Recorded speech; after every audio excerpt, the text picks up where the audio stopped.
Hello friends, good morning to all of you and welcome to the Rajdev study point. आज के session में मैं आप लोगों के लिए जो साइकोलॉजी की महत्वपूर्ण पुस्तकें हैं उनको एक ही वीडियो में लेकर आया हूँ, ठीक है, जो कि बहुत ही इंपॉर्टेंट हमसे प्रश्न में पूछी ही जाती है। एक पुस्तक तो आएगी, ठीक है, जैसे कि एक डेफिनेशन, तो डेफिनेशन का भी वीडियो मैं बना चुका हूँ। अगर आपने वो वीडियो नहीं देखा तो आप उसको भी ज़रूर देखें, ठीक है। और डेफिनेशन के बाद में जो महत्वपूर्ण पुस्तकें हैं तो एक पुस्तक भी हमसे पूछी जा सकती है, ठीक। तो उसको आज हम इस वीडियो में महत्वपूर्ण पुस्तकों को देखेंगे, ठीक है। और शुरू करने से पहले मैं आप लोगों से कहना चाहूँगा कि आज अगर आप पहली बार हमारे वीडियो को देख रहे हो तो प्लीज़ आप चैनल को सब्सक्राइब कर लीजिए और बेल आइकन को भी दबा दीजिए, ठीक है।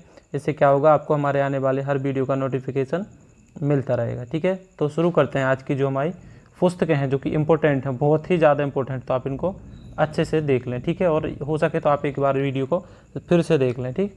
तो विलियम जेम्स की पुस्तक का नाम बताना है। क्या है विलियम जेम्स की पुस्तक, कौन सी है? Principle of psychology. ये किसकी है? विलियम जेम्स की है। तो विलियम जेम्स कौन है, इनके बारे में भी जान लेते हैं। ये कौन है? आधुनिक जो अमेरिका में माने जाते हैं, ठीक है, क्योंकि भारत में नहीं मानते, लेकिन कुछ लोग जब वो जो विलियम वुडवर्थ नहीं हो तो वुडवर्थ के बाद में फिर विलियम जेम्स को ही लगा कर आना है, ठीक है। लेकिन आधुनिक मनोविज्ञान के जनक विलियम वुंट है और अमेरिका में विलियम वुंट नहीं माने जाते, इनको माना जाता है विलियम जेम्स को माना जाता है, ठीक है। तो आधुनिक मनोविज्ञान के जनक भी माने जाते हैं अमेरिका में विलियम जेम्स, ठीक। इनकी पुस्तक कौन सी है? प्रिंसिपल ऑफ साइकोलॉजी, ठीक है। फिर उसके बाद में क्या है? मैकडूगल। तो मैकडूगल कौन है? इनकी पुस्तक कौन सी है? सबसे पहले तो पुस्तक देख लें, ठीक है। आउटलाइन ऑफ साइकोलॉजी, बहुत ही इनकी इंपॉर्टेंट पुस्तक है, आउटलाइन ऑफ साइकोलॉजी। और मैकडूगल को किसका जनक माना जाता है? तो मूल प्रवृत्तियों का जनक किसे माना जाता है? मैकडूगल को, ठीक है। इनका पूरा नाम क्या है? विलियम मैकडूगल, ठीक। ये इनकी पुस्तक है आउटलाइन ऑफ साइकोलॉजी। उसके बाद क्या है? वॉटसन। तो वॉटसन की पुस्तक कौन सी है? व्यवहारवाद। ये इनकी बहुत ही इंपॉर्टेंट पुस्तक है। और जो वॉटसन है, तो ये वॉटसन कौन है? व्यवहारवाद के जनक माने जाते हैं, ठीक है। व्यवहारवाद की नींव किसने रखी थी? तो जे.वी. वॉटसन। इनका पूरा नाम क्या है? जे.वी. वॉटसन। एक वॉटसन भी अकेला आ सकता है, ठीक है। उसके बाद आगे देखेंगे जो हमारी अगली पुस्तक है, कुप्पूस्वामी। कुप्पूस्वामी की पुस्तक कौन है? इनकी पुस्तक ही इंपॉर्टेंट है, इनके बारे में और नहीं पूछा जाएगा। तो ये पुस्तक क्या है इनकी? Advance educational psychology. इनकी पुस्तक कौन सी है? Advance educational psychology. कुप्पूस्वामी की ये बहुत ही इंपॉर्टेंट पुस्तक है, क्योंकि पूछी भी गई है, इसीलिए मैंने इन्हीं को शामिल किया है, क्योंकि जो हमसे पूछी जाए, ठीक है। ऐसी पुस्तकों को शामिल नहीं किया है जो कि आप लोगों को बस रटना पड़े, कोई मतलब ना उनका, ठीक। फ्रोवेल। तो सभी को पता होगा कि फ्रोवेल हमारे लिए कितने महत्वपूर्ण है, तो फ्रोवेल की पुस्तक भी हमारे लिए बहुत ही महत्वपूर्ण होगी, ठीक। तो फ्रोवेल की पुस्तक कौन सी है?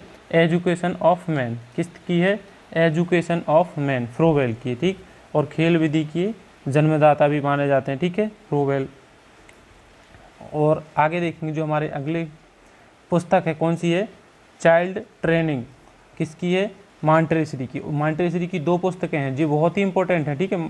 मॉन्टेसरी की दोनों ही पुस्तकें बहुत इंपॉर्टेंट है, आप इनको अच्छे से याद करें, अच्छे से देख लें, ठीक है। चाइल्ड ट्रेनिंग है और द डिस्कवरी ऑफ चाइल्ड, ये मॉन्टेसरी की बुक है, ठीक है, मारिया मॉन्टेसरी, ठीक। आगे देखेंगे अगले कौन है? John Dewey. तो जॉन डीवी की पुस्तक कौन है? स्कूल और समाज। ये इनकी पुस्तक कौन सी है? स्कूल और समाज, ठीक है। दूसरी कौन सी है? How we think democracy and education, ठीक है। ये इनकी पुस्तकें हो गई, तो आप इनको अच्छे से देख लें। जॉन डीवी, इनकी जो ज़्यादा इंपॉर्टेंट पुस्तक कौन सी है? स्कूल और समाज, किसकी? जॉन डीवी की, ठीक। उसके बाद कौन है? गिजू भाई बधिका, ठीक है। इनकी पुस्तक कौन है? दिवा स्वप्न, ठीक है, किसकी? गिजू भाई दिवा स्वप्न, ठीक। उसके बाद कौन है? थॉर्नडाइक। थॉर्नडाइक की पुस्तक देखेंगे। इसके बाद है थॉर्नडाइक। तो थॉर्नडाइक एनिमल इंटेलिजेंसी, इनकी बुक है, बहुत इंपॉर्टेंट है ये थॉर्नडाइक हमारे लिए। इन्होंने प्रयास एवं त्रुटि का सिद्धांत दिया था, ठीक है। 3 मुख्य नियम और 5 गौण नियम बताए, ठीक है। तो इनकी पुस्तक कौन सी है? एनिमल इंटेलिजेंसी और शिक्षा मनोविज्ञान। थॉर्नडाइक की दोनों बुकें बहुत इंपॉर्टेंट हैं, तो ये आप पहले से याद करे होंगे, अगर नहीं है तो ये आप लिख ही लो, ठीक है। थॉर्नडाइक की बुक पूछी जाती है और पूछी भी गई है 1-2 परीक्षा में। C.L. हल, क्लार्क एंड हल इनका पूरा नाम है, ठीक है। तो इनकी पुस्तक कौन सी है? प्रिंसिपल ऑफ बिहेवियर, ठीक है। प्रिंसिपल ऑफ बिहेवियर किसकी पुस्तक है? C.L. हल की, ठीक है। क्लार्क एंड हल इनका पूरा नाम है, ठीक है। स्पेंगर। तो स्पेंगर की पुस्तक कौन सी है? टाइम्स ऑफ मैन, ठीक है। स्पेंगर को सभी जानते होंगे, ठीक। स्पेंगर की पुस्तक कौन सी है? Times of man. उसके बाद कौन है? क्रेचमर भी बोलते हैं इनको और क्रेचमर भी बोलते हैं, तो इनकी पुस्तक कौन है? फिजिक्स एंड कैरेक्टर, ये इनकी पुस्तक है, ठीक है। फिजिक्स एंड कैरेक्टर किसकी, क्रेचमर की। उसके बाद कौन है, फ्राइड, तो फ्राइड की पुस्तक कौन है, इंटरप्रेशन ऑफ ड्रीम, ये किसकी है, फ्राइड की। पूरा नाम इनका क्या है, सिगमंड फ्राइड, ठीक है। तो कहाँ के थे ये पूछने, तो वियना के थे, ये ऑस्ट्रिया के, ठीक है। तो ये किसकी हो गई, फ्राइड की, इंटरप्रेशन ऑफ ड्रीम, ये सिगमंड फ्राइड होगा। उसके बाद कौन है, गोल्डमैन, इनका पूरा नाम क्या है, डैनियल गोल्डमैन। तो इनकी पुस्तक कौन है, संवेगात्मक बुद्धि, बुद्धि लब्धि से अधिक महत्वपूर्ण क्यों, ये बहुत ही इंपॉर्टेंट है हमारे लिए, ठीक है, डैनियल गोल्डमैन। और ये अगर आपने इनको नहीं जानते हो तो डैनियल गोल्डमैन को आप जान लीजिए, बहुत ही इंपॉर्टेंट है हमारे लिए, ठीक है। इनको हम आगे डैनियल गोल्डमैन को पूरी ही पढ़ाएंगे, ठीक है, जो संवेगात्मक बुद्धि के बारे में पूरा ही बताएंगे, ठीक है। इसको अगर ऐसे पढ़ाएंगे तो उतना समझ में नहीं आएगा और कन्फ्यूजन और करके रख देगा, तो आप लोग इस पर और परेशान हो जाओगे, ठीक है। इनकी पुस्तक आप बहुत इंपॉर्टेंट है, तो आप ये याद रखेंगे कौन सी है, संवेगात्मक बुद्धि, बुद्धि लब्धि से महत्वपूर्ण क्यों, अधिक महत्वपूर्ण क्यों, ठीक। आगे जो हमारी पुस्तक है स्टैनली हॉल, स्टैनली हॉल कौन है, किशोर मनोविज्ञान के जनक माने जाते हैं। और इनकी पुस्तक भी कौन सी है, एडोलसेंस, एडोलसेंस नामक पुस्तक किसकी है, तो स्टैनली हॉल, इनको किशोर अवस्था का जनक भी बोला जाता है, ठीक है। रूसो, तो अभी बताया था मैंने क्या, इनकी पुस्तक कौन सी है, इमाइल, ठीक है, इमाइल इनकी पुस्तक है रूसो की। उसके बाद जीन पियाजे, तो जीन पियाजे कौन है, संज्ञानवादी है, ठीक है। इन्होंने 4 अवस्थाएं बताई थी, ठीक है, मानव विकास की कितनी, 4 अवस्थाएं बताई, चारों अवस्था को भी मैंने बता दिया था कौन कौन सी थी। तो संवेदी पेशीय गामक अवस्था, मूर्त संक्रियात्मक अवस्था, उसके बाद कौन सी है, पूर्व संक्रियात्मक अवस्था, औपचारिक अवस्था, ठीक है, चारों अवस्थाएं हैं।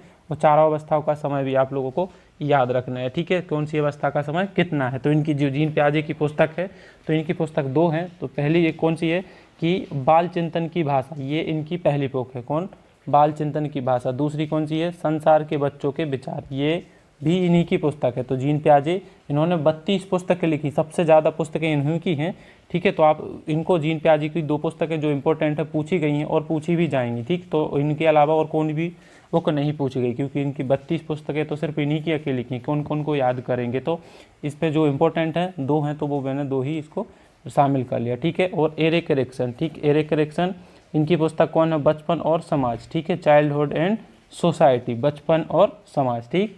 एरिक एरिक्सन मनो सामाजिक सिद्धांत दिया था, ठीक है। इन्होंने कितनी अवस्थाएं बताई थी, उसमें 8 अवस्थाएं बताई, ठीक है। चाइल्डहुड एंड सोसाइटी इनकी बहुत ही इंपॉर्टेंट पुस्तक है, ठीक। उसके बाद कौन है, हिप्पोक्रेटस, तो हिप्पोक्रेटस की पुस्तक कौन है, नेचर ऑफ मैन, ठीक है। आगे चलेंगे, जो आगे है हमारे प्लेटो, प्लेटो की बुक कौन सी है, रिपब्लिक, ठीक। प्लेटो की बुक का नाम क्या है, रिपब्लिक है, ठीक। उसके बाद कौन है, जेरोम बूनर, जेरोम बूनर है, इनकी पुस्तक कौन है, शिक्षा की प्रक्रिया, जेरोम बूनर की पुस्तक कौन है, शिक्षा की प्रक्रिया। ये हमारे लिए बहुत इंपॉर्टेंट है। आप लोग सोचते होंगे कि जेरोम बूनर हमारे उसमें नहीं है, नहीं है इनने, ठीक है। इन्होंने जो सिद्धांत दिया था वो भी मैंने आप लोगों को पहले बता दिया है, और आपने अगर वीडियो नहीं देखें तो इनको देखें, जेरोम बूनर को बहुत अच्छे से समझा दिया, ठीक है। कुछ लोग सोचते हैं कि हमारे उसमें टॉपिक में है ही नहीं, ये हमारा है ही नहीं, है टॉपिक अलग ही है, तो नहीं, जेरोम बूनर हमारे ही उसमें आते हैं, ठीक है। रोडोल्ट गोल्किल, ठीक है, रोडोल्ट गोकिल, इनका नाम बड़ा अजीब है थोड़ा सा, ठीक है, लेकिन इनकी पुस्तक साइकोलॉजिया है। आपने पढ़ा होगा तो अच्छे से याद रहेंगे कि कौन सी पुस्तक है, साइकोलॉजिया किसकी है, तो रोडोल्ट गोकिल की है, ठीक है।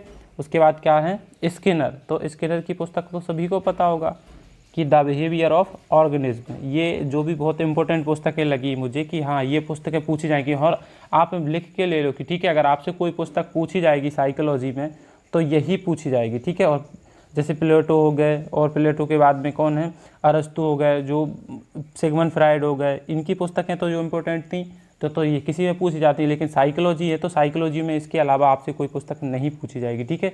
आप इन पुस्तकों को अगर एक बार और देख लेंगे तो बहुत अच्छा रहेगा, ठीक है। अगर नहीं लिखें तो आप इनको बराबर से लिख भी सकते हो, और अगर आपको इनका PDF चाहिए तो आप हमें ज़रूर टेलीग्राम पर सर्च करें, ठीक है। तो आज के लिए बस इतनी पुस्तकें ली थी, तो आप आज के लिए बस इतना ही, मिलते हैं अगले वीडियो में। और तब तक अगर आपने हमारे चैनल को सब्सक्राइब नहीं किया तो प्लीज़ आप चैनल को सब्सक्राइब भी कर लीजिए और बेल आइकन को भी दबा दीजिए। तो थैंक यू फॉर वॉचिंग।